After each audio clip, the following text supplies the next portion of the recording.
الحمد لله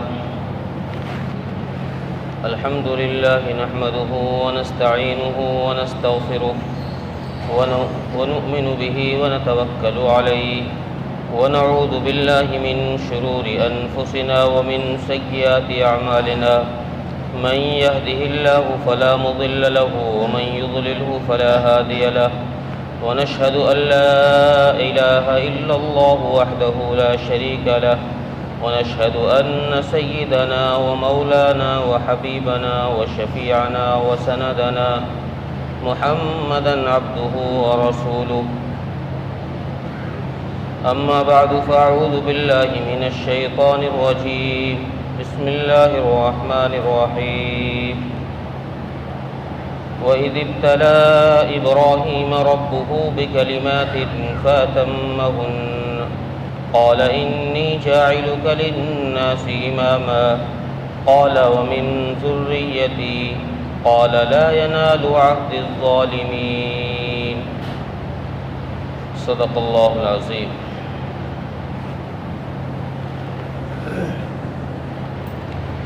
محترم عزیز و بزرگوں، غیور نوجوان دوستوں اور بھائیوں،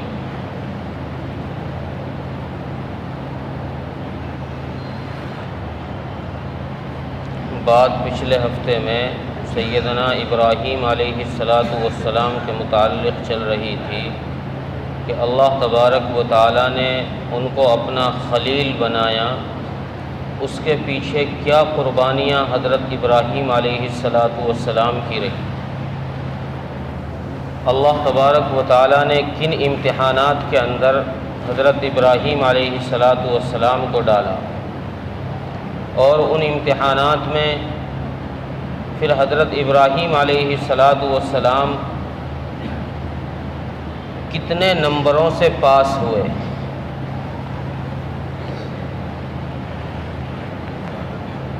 قرآن کریم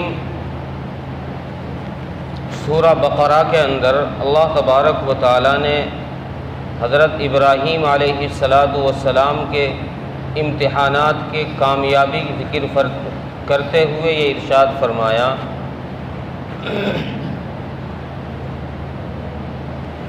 قال انی جاعلک للناس اماما قال ومن ذریتی قال لا ینال عہد الظالمین، کہ ابراہیم تم جن امتحانات میں پاس ہوئے ہو،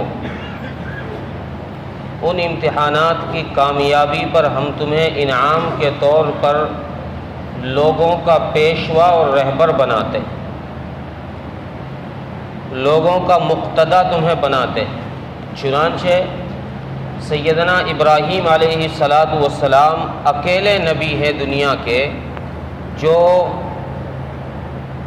3 بڑے مذاہب کے لوگ ماننے والے جو ہیں، جو حضرت ابراہیم علیہ السلام کو مانتے ہیں. ورنہ کوئی مذہب والا اپنے نبی کو مانتا ہے، دوسرے کا انکار کر دیتا ہے. سیدنا ابراہیم علیہ السلام اکیلے نبی ہیں کہ یہودی بھی ان کو اپنا پیشوا مانتے ہیں، عیسائی بھی اپنا پیشوا مانتے ہیں، اور مسلمان بھی اپنا رہبر ان کو تسلیم کرتے ہیں. یہ اکیلے نبی ہیں. تو اللہ تبارک و تعالیٰ نے امتحانات میں ان کو مبتلا کیا، یہ امتحانات میں کامیاب ہوئے. انہی امتحانوں میں سے ایک امتحان یہ تھا کہ نمرود کے سامنے خدائی کی وحدانیت کا اقرار کروانا نمرود سے، اور نمرود کے باطل خیالات کو نیست و نابود کرنا. جب حضرت ابراہیم علیہ السلام نے نمرود کے باطل خیالات کو نیست و نابود کر دیا، اس کے عقیدے کو زمیندوز کر دیا، اور اپنے اللہ کی وحدانیت اس کے یہاں بیان کر دی، تو نمرود نے حضرت ابراہیم علیہ السلام کو غلہ دینے سے انکار کر دیا کہ جب تو ہماری بات نہیں مانتا، ہمیں خدا تسلیم نہیں کرتا، تو ہم بھی تمہیں اناج نہیں دیتے. نمرود کا تو دستور یہ تھا نا، جو اس کے سامنے سر جھکائے، جو اپنا رب تسلیم کرے اس کو دیتا تھا، جو انکار کر دے بھگا دیتا تھا. حضرت ابراہیم علیہ السلام نے انکار کیا، خالی ہاتھ واپس ہو گئے۔ جب خالی ہاتھ واپس آئے تو حضرت ابراہیم علیہ السلام جو تھیلا لے کر گئے تھے یا جو بوری لے کر گئے تھے، اس میں راستے میں سے کہیں سے ریت بھرا۔ تفسیر ابن مظہری نے یہ واقعہ لکھا ہے کہ اس میں کہیں سے ریت بھرا اور وہ ریت کی بوری اٹھائی اپنے کندھے پر اور اپنے گھر تشریف لے آئے۔ اس بوری کو ایک سائیڈ میں رکھا اور خود آرام کرنے لیٹ گئے۔ اپنی گھر والی حضرت سارہ سے کچھ نہیں بتایا کہ اس بوری میں کیا ہے، بس تھکے ہوئے تھے، لیٹے، آنکھ لگ گئی۔ تفسیر مظہری لکھتے ہیں کہ حضرت سارہ نے جب دیکھا کہ حضرت ابراہیم علیہ السلام کی آنکھ لگ گئی ہے، سو گئے ہیں، تو انہوں نے سوچا کہ یہ ہارے تھکے ہیں اس لیے آنکھ لگ گئی، ان کے لیے اتنے میں کھانا تیار کر دیتی۔ انہوں نے اس بوری کو جو کھول کر دیکھا، اس ریت کی بوری کو جس میں حضرت ابراہیم علیہ السلام راستے سے ریت بھر کر لائے تھے، جب اس بوری کو کھولا تو کیا دیکھتی ہیں کہ عمدہ اناج اس بوری کے اندر بھرا ہوا۔ حضرت سارہ نے، چونکہ حضرت سارہ کو تو علم نہیں تھا نا کہ یہ راستے میں سے کیا بھر کر لائے ہیں، انہوں نے سمجھا اناج ہی لائے ہوں گے۔ انہوں نے وہ بوری کھولی تو اس میں سے اناج نکالا، آٹا پیسا، کھانا تیار کیا۔ حضرت ابراہیم علیہ السلام کو جگایا۔ جب کھانا تیار ہو گیا تو حضرت ابراہیم علیہ السلام نے پوچھا کہ یہ کھانا کہاں سے لائی ہو؟ کھانا کہاں سے لائی ہو؟ حضرت ابراہیم بھی بھوچکے ہو گئے نا ایک دم کہ بھئی یہ کیا ہوا؟ کھانا تو تھا نہیں گھر میں، اناج تو تھا نہیں، یہ کیا ہوا؟ حضرت سارہ نے کہا کہ آپ جو بوری بھر کر لائے تھے اناج کی، اس میں سے میں نے یہ نکالا۔ اللہ اکبر۔ حضرت ابراہیم علیہ السلام سمجھ گئے کہ یہ میرے رب کی قدرت ہے کہ اس نے اس ریت کو اناج کے اندر تبدیل کر دیا۔ ادھر نمرود کی جب انانیت عروج پر ہوئی اور خدا سے مقابلہ کرنے کی ٹھانی، ابن کثیر لکھتے ہیں اور ابن مظہری نے بھی تفسیر مظہری نے بھی لکھا ہے کہ نمرود کے پاس اللہ تبارک و تعالیٰ نے دوبارہ سمجھانے کے لیے، چونکہ اللہ تبارک و تعالیٰ کسی بھی ظالم کو، بڑے سے بڑے نافرمان کو ایک دم سے نہیں پکڑتا۔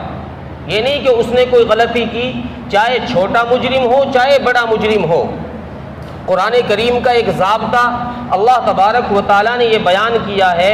اللہ تبارک و تعالیٰ کی ذات رحیمی کو بیان کرتے ہوئے یہ ارشاد فرمایا، وَمَا أَصَابَكُم مِّن مُّصِيبَةٍ فَبِمَا كَسَبَتْ أَيْدِيكُمْ وَيَعْفُو عَن كَثِيرٍ۔ لوگو، تم جو نافرمانیاں کرتے ہو، تم جو اللہ کے احکامات کے باغی ہوتے ہو، رب کا حکم توڑتے ہو، اللہ اپنے حکم کے توڑنے پر جلدی کسی کو نہیں پکڑتا۔ ہر ایک ایسا نہیں کہ تم نے کوئی گناہ کیا فوراً سزا پڑ گئی، تم نے کوئی گناہ کیا فوراً اللہ کا عذاب آ گیا، ایسا نہیں ہے، بلکہ اللہ تبارک و تعالیٰ تمہارے اکثر غلطیوں کو معاف کر دیتے کہ چلو کوئی بات نہیں، بندہ ہے، کوئی بات نہیں، بندہ ہے، چھوڑو، غلطیاں ہو جاتی ہیں، معصوم ہے، کم علم ہے، غلطی ہو جاتی ہے، چھوڑو، کوئی بات نہیں، معاف کرو۔ وَيَعْفُو عَن كَثِيرٍ، بہت سارے گناہ اللہ تبارک و تعالیٰ معاف کر دیتے ہیں۔ بہت کم ایسا ہوتا ہے جب اللہ تبارک و تعالیٰ کی نافرمانیاں حد سے تجاوز کرنے لگ جاتی ہیں، اللہ کا غصہ عروج پر ہو جاتا ہے، بندہ سدھرنے کا نام ہی نہیں لیتا، پھر اللہ تبارک و تعالیٰ اس کی پکڑ کا فیصلہ فرماتے۔ تو نمرود نے بھی نافرمانی میں حد تجاوز کر دی، حد پار کر دی۔ 400 سال اللہ تبارک و تعالیٰ نے حکومت کا موقع دیا، ساری دنیا پر مشرق سے لے کر مغرب تک اس کی حکومت۔ بخت نصر اور نمرود، دو بادشاہ یہ کافر ہیں جنہوں نے مشرق سے مغرب تک حکومت کی ہے، چاروں طرف ان کی حکومت کے چرچے۔ جب نافرمانی عروج پر آئی تو اللہ تبارک و تعالیٰ نے پھر پکڑ کے فیصلہ فرمایا، اور اس کے لیے پہلے حضرت ابراہیم علیہ السلام سے دعوت پہنچوائی اپنا تعارف کروایا. یہ نہیں کہ نافرمانیاں بڑھ رہی ہیں تو چلو ایک دم سے عذاب دے دو، نہیں، پہلے سمجھایا کہ ہو سکتا ہے دماغ میں بات بیٹھ جائے. اور حضرت ابراہیم علیہ السلام نے تو ایسی دلیل پیش کی کہ کم عقل سے کم عقل آدمی، بے وقوف سے بے وقوف آدمی اس دلیل کو تسلیم کر کے مان جائے گا کہ خدا کوئی اور ہے. جو مرنے زندے ہونے کی دلیل حضرت ابراہیم علیہ السلام نے فرمائی، الم تر الی الذی حاج ابراہیم فی ربہ ان آتاہ اللہ الملک اذ قال ابراہیم ربی الذی یحیی ویمیت قال انا احیی وامیت قال ابراہیم فإن اللہ یاتی بالشمس من المشرق فات بها من المغرب. یہ دو دلیلیں اتنی مضبوط پیش کی حضرت ابراہیم علیہ السلام نے کہ کم عقل آدمی بھی تسلیم کر جائے گا کہ یہ کام کسی انسان کا نہیں ہے، یہ رب ہی کر سکتا ہے. وہ اس اللہ کا ہی کام ہے جو مردے میں روح ڈال دے اس کو زندہ کر دے، جو زندے کی روح نکال دے مردہ کر دے، جو سورج کو مشرق سے نکال کر مغرب میں چھپا دے. یہ اسی مالک کا کام ہے، کوئی انسان نہیں کر سکتا. لیکن جب اس سمجھانے کے باوجود نمرود نے بات نہ مانی تو اللہ تبارک و تعالیٰ، ابن مظہری لکھتے ہیں کہ اللہ تبارک و تعالیٰ نے پھر فرشتے کو بھیجا سمجھانے کے لیے. بشکل انسان فرشتہ آیا، اس نے خدا کی خدائی سمجھائی، نمرود کے سامنے اللہ کی وحدانیت کو بیان کیا، لیکن نمرود نے بات نہ مانی. اور نمرود نے کہا کہ اگر تیرا خدا مجھ سے خدائی میری بادشاہت لینا چاہتا ہے تو پہلے مجھ سے مقابلہ کرنا پڑے گا، پہلے مجھ سے مقابلہ کرنا پڑے گا.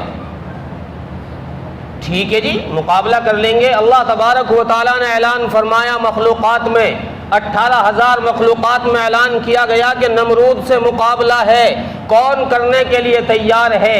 انسان بھی تیار ہوئے، فرشتے بھی تیار ہوئے. اللہ تبارک و تعالیٰ نے سب کو منع کر دیا کہ نہیں، یہ نمرود اس قابل نہیں ہے کہ میں انسان اشرف المخلوقات سے اس کا مقابلہ کروں. یہ تو اتنا گھٹیا اور ذلیل انسان ہے، میں اشرف المخلوقات انسان سے اس کا مقابلہ نہیں کرا سکتا. فرشتوں سے منع کر دیا کہ تم نوری مخلوق ہو، تمہارا مقام ایک الگ ہے، تم الگ شان کے لوگ ہو، اس لیے تم سے اس کا مقابلہ نہیں کیا جائے گا. یہ گھٹیا انسان، ذلیل انسان ہے، میں اس کے مقابلے کے لیے اپنی ذلیل مخلوق کو منتخب کرتا ہوں.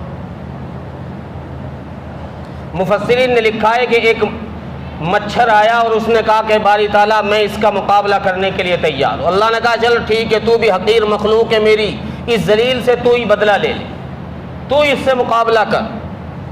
نمرود نے اپنی پوری مشرق مغرب کی فوج کو جمع کیا، ایک بڑے میدان میں بڑا لشکر جمع ہو گیا. اور نمرود نے کہا کہ کہاں ہے خدا کی فوج، آئے میرے مقابلے کے لیے. اللہ تبارک و تعالیٰ نے آسمانوں سے دروازے کھولے، مچھروں کی ایک ایسی فوج آئی جس نے آسمان کو کالا کر دیا، کچھ دکھائی نہیں دیا. چند منٹوں کے اندر نمرود کی فوج کا خون تو کیا گوشت بھی نہیں بچا، سب صاف کر دیا. لاکھوں کروڑوں فوجی زمین میں بچھا دیے، سوائے ہڈیوں کے ڈھانچے کے. مفسرین لکھتے ہیں کہ ان کا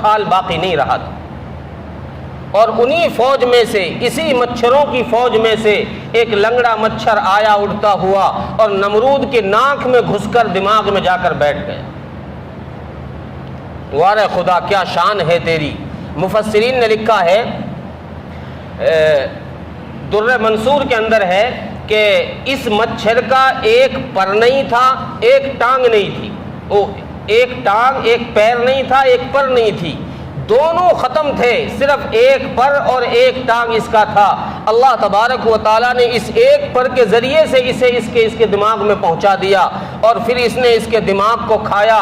جو اس کے خادم، جو اس کے نوکر اس کی خدمت کے لیے تھے، اللہ نے ایسا ذلیل کروا کے مارا، ایسا ذلیل کیا کہ لوگ اس کے سر پر جوتے بجایا کرتے تھے، ہتھوڑے اس کے سر پر بجایا کرتے تھے. اور جو لوگ اس کے پیر دبانے کے لیے تھا، یہ ان سے کہتا کہ میرے سر پر جوتا مارو. جو ہلکا مارتا اس سے کہتا کہ اس کو سزا دو، میرے سر پر تیز جوتا مارا جائے. جو تیز جوتا مارتا یہ اس کو اور انعام دیتا، شاباش دیتا. چنانچہ اللہ تبارک و تعالیٰ نے جوتے مروا کے اس کے سر پر جوتے پڑوا کے اسے دنیا سے نیست و نابود کر دی. اس ایک مچھر کے سبب 400 سالہ حکومت کرنے والے بادشاہ کو ذلیل و رسوا کر کے ختم کر دیا، اور ایسا ختم کیا کوئی نام لینے والا نہیں ہے. لوگوں کے دل میں ایسی عداوت ڈالی اللہ نے اپنی نافرمان کی کہ کوئی انسان دنیا میں اپنے بچے کا نام رکھنے کو نمرود تیار نہیں. کوئی نہیں رکھتا کہ میں اپنے بچے کا نام نمرود رکھ دوں. چنانچہ اللہ تبارک و تعالیٰ نے اسے ذلیل و رسوا کر دیا. اب حضرت ابراہیم علیہ السلام نے اپنا کام تمام کر دیا، قوم کو دعوت دی، نمرود کو دعوت دی. جب بات نہ بنی تو پھر حضرت ابراہیم علیہ السلام کو اپنا ملک چھوڑنا پڑا. یہاں سے ہجرت کرنی پڑی اور ملک شام کی طرف ہجرت کرتے ہوئے نکل گئے. راستے میں مصر کے اندر ایک شخص، ایک بادشاہ ایسا تھا کہ وہاں اس ملک سے جو خوبصورت عورت گزرتی یہ اس کو پکڑوا کے اپنے یہاں بلواتا تھا. مفسرین نے لکھا ہے کہ حضرت سارہ اپنے وقت کی سب سے خوبصورت عورت تھی، اور چونکہ حضرت ابراہیم علیہ السلام وقت کے نبی ہیں اور نبی سے زیادہ خوبصورت کائنات کے اندر اس وقت میں کوئی نہیں ہو سکتا، اس لیے اللہ تبارک و تعالیٰ اپنے نبی کے لیے گھر والی بھی، اس کی اہلیہ بھی وہی تجویز کرتے ہیں جو کائنات میں اس وقت میں کوئی اس سے خوبصورت نہ ہو. نبی اکرم صلی اللہ علیہ وسلم کے متعلق حضرت حسان بن ثابت رضی اللہ تعالیٰ عنہ نے اشعار فرمائے: خلقت مبرئا من كل عیب کأنک قد خلقت کما تشاء کأنک قد خلقت کما تشاء. کہ نبی جی مجھے یوں لگتا ہے کہ سب لوگوں کی شکلیں اللہ تبارک و تعالیٰ نے خود بنائی ہیں، جیسی مرضی میں آئی ویسی بنا دی، لیکن مجھے یوں محسوس ہوتا ہے کہ نبی جی جب آپ کو رب نے بنایا ہوگا تو مجھے یہ محسوس ہوتا ہے کہ آپ سے پوچھ کے بنایا ہوگا کہ نبی جی آپ کی آنکھ کیسے بناؤں، آپ کے ہونٹ کیسے بناؤں، آپ کی ناک کیسے بناؤں، آپ کے رخسار کیسے بناؤں. مجھے یہ معلوم ہوتا ہے کہ آپ کو اللہ تبارک و تعالیٰ نے پوچھ کے بنایا ہے، اسی لیے اللہ تبارک و تعالیٰ نے آپ کو ہر قسم کے عیب سے پاک پیدا کیا. تو نبی ہر قسم کے عیب سے پاک ہوتا ہے، ظاہری اعتبار سے بھی ظاہری عیبوں سے پاک ہوتا ہے اور باطنی اعتبار سے بھی باطنی عیبوں سے پاک ہوتا ہے. حضرت ابراہیم علیہ السلام حضرت سارہ کو لے کر نکل رہے ہیں. اس ملک کے بادشاہ کے پاس یہ اطلاع کسی نے پہنچا دی کہ آپ کے ملک سے کوئی حسینہ گزر رہی ہے. بادشاہ نے اپنے آدمی، اپنے فوجی بھیجے، حضرت سارہ کو پکڑوایا. حضرت سارہ کو پکڑ کے لے کر چلے گئے. واقعہ لمبا ہے، میں مختصراً عرض کر رہا ہوں. پکڑ کر لے کر گئے. اس بادشاہ نے حضرت سارہ کے ساتھ کچھ غلط کرنے کی کوشش کی. حضرت سارہ نے اللہ تبارک و تعالیٰ سے دعا فرمائی تو اللہ تبارک و تعالیٰ نے، ابن کثیر لکھتے ہیں کہ اس بادشاہ کے جسم پر فالج ہو گیا، لکھوا اس کو ہو گیا، بدن کام نہیں کر رہا. وہ گھبرایا، اس نے کہا کہ میرے لیے دعا کرو، میں کچھ نہیں کروں گا تمہارا. حضرت سارہ نے دعا کی، وہ صحیح ہو گیا. اس نے پھر یہی کوشش کی، حضرت سارہ نے پھر بد دعا کر دی. اللہ تبارک و تعالیٰ نے پھر اس کے جسم پر فالج کر دیا. فالج ہو گیا تو وہ پھر اپائج ہو گیا. اس نے پھر کہا کہ آپ دعا کریں، میں کچھ نہیں کروں گا. چنانچہ 3 دفعہ اس نے یہ کیا. جب اس کو یہ معلوم ہو گیا، یہ احساس ہو گیا کہ یہ عورت کوئی عام عورت نہیں ہے، یہ کوئی خدا کی نیک بندی ہے، میں جب ارادہ کرتا ہوں تبھی میرا یہ حال ہوتا ہے، تو اس نے کہا کہ جا تو آزاد ہے، میں تیرا کچھ نہیں کرتا. اور اس کی خدمت کے لیے حضرت ہاجرہ کو دے دی کہ جا یہ لونڈی لے جا، یہ تیری خدمت کیا کرے گی، تو نیک عورت ہے، تو اللہ والی ہے، یہ تیری خدمت کے لیے میں دیتا ہوں، اسے لے کر چلی جا. چنانچہ حضرت سارہ کی عزت کو اللہ تبارک و تعالیٰ نے محفوظ فرمایا اور حضرت سارہ وہاں سے آئی اس بچی کو لے کر، حضرت ہاجرہ کو لے کر. جب حضرت ہاجرہ بڑی ہوئی تو حضرت ہاجرہ سے حضرت ابراہیم علیہ السلام کا نکاح فرمایا، کچھ دنوں ملک شام میں قیام کیا۔ جب یہاں حضرت اسماعیل علیہ السلام پیدا ہوئے تو اگلا امتحان اللہ تبارک و تعالیٰ نے دوسرا ڈال دیا کہ حضرت ابراہیم علیہ السلام کو حکم ہوا کہ اب یہ ملک بھی چھوڑو، یہاں نہیں رہنا، اب ملک شام بھی چھوڑو اور اب کہیں اور جگہ چلو۔ اب وہ اور جگہ حضرت ابراہیم کو بھی نہیں پتا کون سی جگہ ہے، وہ مقام ابراہیم علیہ السلام کو بھی نہیں بتایا گیا کہ تمہیں کہاں جانا ہے، بس حکم ہوا ہجرت کرنی ہے۔ حضرت جبرائیل کو بھیج دیا، حضرت جبرائیل علیہ السلام حضرت ابراہیم کو ساتھ لے کے چل رہے ہیں راستے میں۔ مفسرین لکھتے ہیں کہ جہاں کہیں سبزہ آتا، کہیں ہرا بھرا علاقہ آتا، حضرت ابراہیم پوچھتے کہ یہاں رکنا ہے، ہمارے لیے یہاں کا حکم ہے کہ نہیں یہاں کا حکم نہیں ہے۔ چلتے رہے بالآخر وہ جگہ آ گئی پہاڑیوں کے بیچ میں جہاں خانہ کعبہ تھا کسی زمانے میں، جو طوفان نوح کے اندر مٹ چکا تھا، آسمانوں پر اٹھا لیا گیا تھا اور زمین دوز ہو گیا تھا نیچے کا حصہ۔ اس جگہ پر ببول کے درخت اگے ہوئے تھے۔ اللہ تبارک و تعالیٰ کے حکم سے حضرت جبرائیل علیہ السلام نے حضرت ابراہیم سے کہا کہ یہاں رکنا ہے اور تمہیں یہاں رک کر صرف ان بچوں کو چھوڑنا ہے، حضرت ہاجرہ کو اور اس بچے اسماعیل کو چھوڑنا ہے، تمہیں نہیں رکنا، تمہیں امتحان میں ابھی مبتلا کیا گیا ہے، امتحان ابھی شروع ہے، اس لیے بیوی بچوں کی محبت سے الگ ہو جاؤ، ان کو چھوڑ کر یہاں سے نکل جاؤ۔ اور مفسرین نے لکھا ہے کہ بیوی بچوں کو بتانے کی اجازت بھی رب کی طرف سے نہیں تھی۔ اللہ اکبر، کتنا بڑا امتحان تھا۔ معصوم بچہ دودھ پیتا ہوا اور علاقے میں دور دور تک مکانات نہیں ہیں، پہاڑ چاروں طرف پہاڑ ہیں اور ببول کے درخت ہیں، سوائے درندے اور پرندوں کے کوئی چیز نہیں ہے۔ وہاں چھوڑ کر بچے اور بیوی کو بغیر بتائے وہاں سے آنا بہت بڑا امتحان ہے۔ آپ سب بیوی بچوں والے ہیں، سب جانتے ہیں بیوی بچوں سے کیا محبت ہوتی ہے، ذرا سا دکھ برداشت نہیں کیا جاتا۔ حضرت ابراہیم کو دیکھو کیا امتحان میں مبتلا کیا کہ بتانا نہیں ہے ان کو۔